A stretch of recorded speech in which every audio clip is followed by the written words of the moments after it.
Une fois que j'ai choisi mon école, je peux créer mon calendrier scolaire si personne ne le fait. Une fois que quelqu'un a créé un calendrier scolaire dans une école, n'importe quel autre enseignant peut utiliser le calendrier scolaire qui a déjà été créé. Donc, c'est un travail qui est à faire une fois par un enseignant.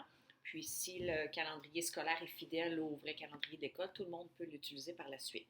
Donc, ici, bon, le nom, il va être comme ça aléatoire au départ. Avec le début, c'est toujours le 15 août jusqu'au 15 août de l'année suivante, mais on pourra le modifier plus tard. Donc, on clique sur OK.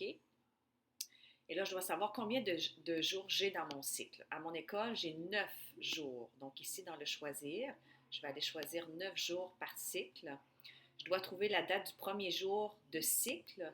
Par exemple, si moi, le premier jour de cycle, c'est le 27 août, je vais venir ici, le 27 août, c'est la date du premier jour de cycle. Donc, je vais venir le choisir, 27 août, c'est le premier jour de cycle. Par défaut, le système va commencer le premier jour de cycle ici, puis il va toujours passer de jour 1, jour 2 jusqu'au jour 9.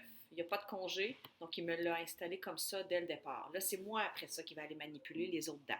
Par exemple, admettons que le 4, c'est un congé. Je vais pas le 4, le 1er septembre, c'est un jour 4, mais disons que c'est un congé. Je clique sur le 1er septembre. Je viens modifier les données du 1er septembre. Je vais dire qu'il n'y a pas de jour cycle cette journée-là et je vais venir dire ici, c'est un congé.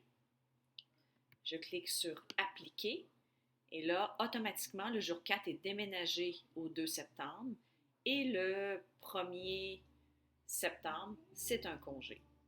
Si le 15 septembre, c'est une journée pédagogique, je viens cliquer sur le 15, modifier. Si c'est une journée pédagogique et que les jours cycles continuent, ça, je ne viens pas le modifier. Je viens ici indiquer que c'est une journée pédagogique et j'applique. Donc, j'ai la petite pomme qui apparaît pour dire que c'est une journée pédagogique.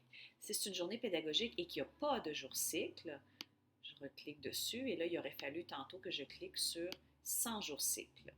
J'applique et le jour 4 qui était ici est déménagé au 16.